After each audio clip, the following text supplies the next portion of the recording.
say disparities in entertainment, why? When only certain kinds of images can be shown of black people, where negative and demeaning and degrading and buffoon-like images are portrayed of black people, that is helping to maintain the system of racism, white supremacy. Or in entertainment, when the system of racism says, I know people like Public Enemy, they started out with giving a political message. But when they put that political message on a beat, the system of racism said they can revolutionize the thinking of their people.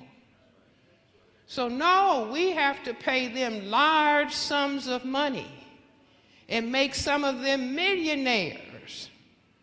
But the price they will have to pay is calling themselves dogs and calling themselves gangsters and thugs and calling women bitches and hoes and bow wows,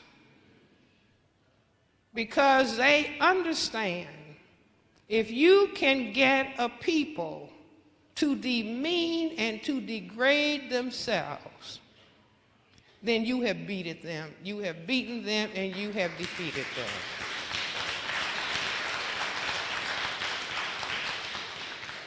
So when people don't have an in-depth analysis of the problem, when they think or have been taught to think, oh, it's all about green power. It's just about money. A young woman told me she would eat feces if they paid her enough money. So it's not just about money. It's a total system, and the total system is about white genetic survival by any means necessary. White genetic survival by any and all means necessary. And so they understand in the area of employment, in the area of labor, if we incarcerate large numbers of black men, we are controlling the size of the black population. If we incarcerate large numbers of black men, we can control the sexuality of black women. If we incarcerate large numbers of black men, we can control the sexuality of black women. Do you see? And all we need to do is put on the TV that lesbianism is okay. Now, don't misunderstand me. To a large extent, people are not really selecting which direction they go in. We are being pushed.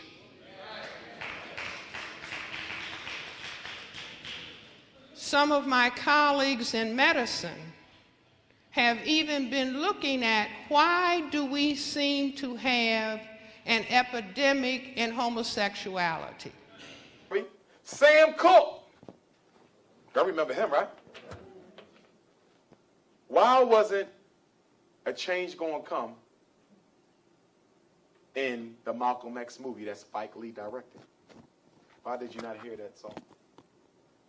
Because when Sam Cooke was murdered, his white manager, who a lot of people think helped get him assassinated and believe was working along with FBI and the COINTELPRO, owned all of Sam Cooke's catalog.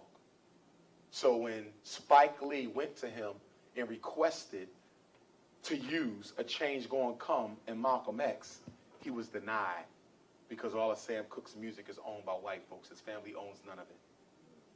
And why was the FBI so afraid of Sam Cooke? Why did they conspire with the music industry to kill him, just like they did Tupac and Michael Jackson?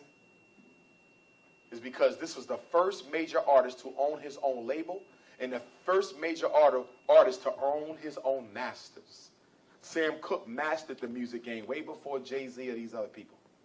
And I ain't gonna even talk about him because he's done nothing for Brooklyn but sell it out. They killed Sam Cooke because Sam Cooke agreed to finance Malcolm X and Dr. King once they came together. He was very close friends with Malcolm and Muhammad Ali. They were strategy partners. They would come together and strategize their next steps. And Sam Cooke said, you know what? After you do this merger with King, I'm a finance y'all. FBI heard about that, got with, what was it, RCA Records or was it Sony? Sony killed Mike. I forget who killed Sam. And said he got to go. This Negro think he's Puff Daddy or somebody. And the next thing you know, they said, what? He was at a hotel with some prostitute. Then he busted to the hotel office, and the hotel attendant was there, and she was so scared. Then she pulled out a gun and shot him. Only problem is what? Family said when they saw his body, he was beaten so badly, his head was decapitated from his shoulders. A gunshot could do that, brothers and sisters? They said his knuckles and his wrists and his fingers was all mangled and broken. A gunshot do that, brothers and sisters? They said Sam Cooke looked like he had been beat with baseball bats. But the official coroner's report say what? He died from a gunshot. Sam Cooke was murdered by the music industry because he was plotting revolution. He was going to bring more artists under his wing, and he was going to finance the unified civil rights struggle. Michael Jackson would die 50 years later, partly for trying to do the same thing. The music industry is a secret society. And for those of y'all who got children who are aspiring to get into that world, you better teach them what it's about. Your sons want to be a great rapper, and they want to sell 1 million albums, and they want to be a $500 million megastar.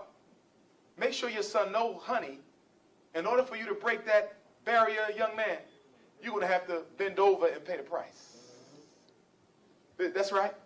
You must get sodomized as a black man in America if you want to break 500 million.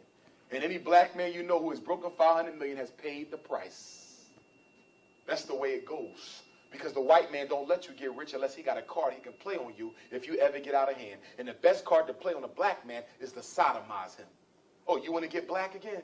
We're going to let everybody know that we done had a pony show with you. This is real rap, y'all. If you don't believe me, study the books that's put out there. I'm not into the whole Illuminati thing because I think people have made too much of it.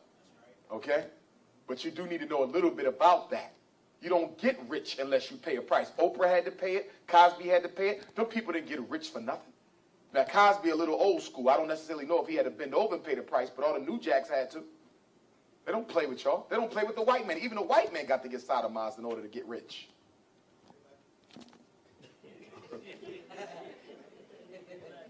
Sam Cooke drew suspicion from the FBI because he did not want to play before a segregated audience. Sam Cooke said, if you keep my people in the back and put these white people in the front of my concert, I'm not playing. Goodbye. Guess who else used to do that? I heard Miles Davis was the same way. I'm not playing in front of no segregated audience. You can't make me. Let my people come up front and hear me. I'm walking the hell out. That's what real manhood is about. See, white supremacy says if I have to pay you $100 million to take yourself out of position, that's nothing. I'll pay you $300 million. Can I give you a role in a movie as a black male and have you hugging and kissing white women and cursing out a black woman to be a movie star? Or can I give you a role, black woman? Can I have you on my movies or in my television play talking about how you can't stand black men and they don't do anything but rape you and curse you and knock you about? That is the maintenance of white supremacy. You see, that is the promotion of negative images, all for the purpose of checkmating the black king and, in turn, the black queen. But if we begin to understand white supremacy, and see, when I talk about recruiting for an army, I want to recruit people. It's not a formal recruiting. but it is recruiting people who don't mind playing the black side of the chessboard for 10,000 years. See, you can win at chess playing the black side of the chessboard. You simply have to understand how to win when you're playing defense, offense. So we want an army of people who will play the game of chess in the area of economics, in the area of education, in the area of entertainment, labor, law, politics, religion, sex, and war. You get it? It's political. Y'all keep thinking that when you sit in front of Scandal and Basketball Wives and you laughing, you think it's a damn joke. It ain't no joke. Do you know most white people in America will never come in direct contact with black people because they don't have a reason to? Do you know how they learned about us? They learned about us through the TV. And they think what Kevin Hart is doing and the movies Tyler Perry is putting out there, they think that's who we really are, y'all. You don't believe me? Go to a white movie theater when a black comedy come out and listen how loud they laugh. You'll never want to laugh again. And then they go what? To the Senate and to the Congress, and then they pass laws and vote on you based on the images that are projected out into the mainstream. What did young Malcolm Shabazz say before he passed away? Same thing I said. He probably got it from Dr. Umar. I said before they kill a person, they kill the image of the person in the people's mind. It ain't no coincidence they letting all this gangster rap music go on. They want to kill the black man's image. So when the police kill your son, nobody gives a damn because after all, the community was better off without him.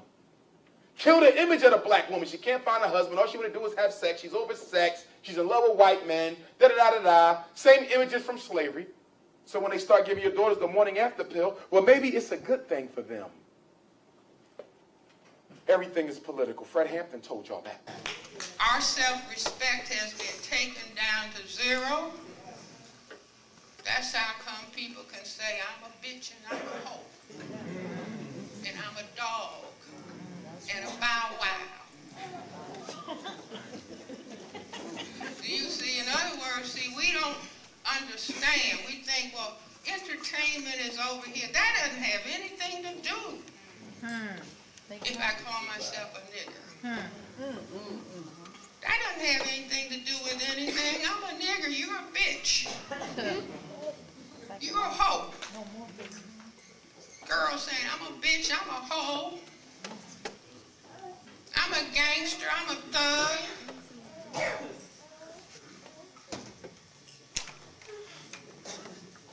Let's give them some more age because they said we can get them to buy that because we're going to pay. They're so-called entertainers. We'll pay them millions of dollars. Because they're carrying out psychological warfare against their people. But they don't understand. That's why they keep saying what's happening, because they don't know what's going on. They don't know that the same force makes biological warfare. See,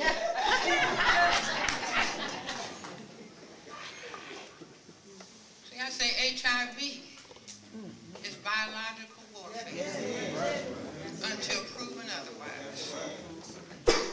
See, they make biological warfare weapons. They make ethno-specific biological warfare weapons. That means that I can tell you, I want your genetic material and help you find who you are connected to in Africa. Then I take your sample and see what my weapon needs to be made. But they don't know because I've taught them to love white more than they love themselves. They survived. So one day, one Sunday, it was so quiet. I said, gee, what's happening?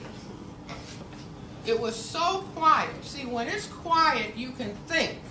Yes. And this is why they say, now this is your music. Boom, de boom, de boom.